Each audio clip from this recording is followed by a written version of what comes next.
خليني أوضح أكثر.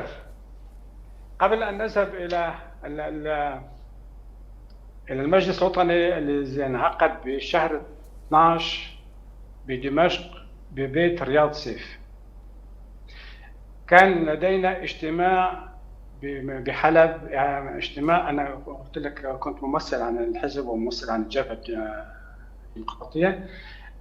كان لدينا اجتماع إعلان دمشق ممثلية حلب، يعني ليس فقط الكرد، يعني كنا ست ممثلين عن المكون الكردي، اثنين نحن ممثلين عن الجبهة، واثنين الأخ شيخ آلي ورشيد شعبان عن التحالف الديمقراطي، وكان معنا الراحل أبو قوران، عبد الرحمن أبو قوران، ومحمد منان من عفرين، هدول ممثلين مستقلين. كنا 6 أشخاص كرد عن الكتلة الكردية في إعلان دمشق، نجتمع كل شهر بمحافظة حلب كإعلان دمشق.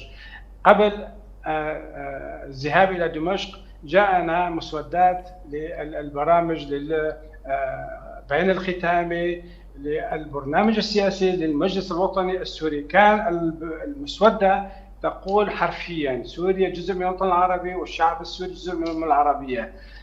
عند نقاشنا لهذه القضايا يعني شبابنا، طبعا نحن الكرد رفضنا هذه التسميات، لكن قيل حين ذاك بأن هذه هي مسودة، وسنذهب إلى دمشق وسنناقش مع الجانب العربي، مع القوى العربية، وسنغير هذه ونجعلها على غرار ما تم الاتفاق بالعراق، أنه العراق هي عضو في الجامعة العربية وفي المنظمة الإسلامية.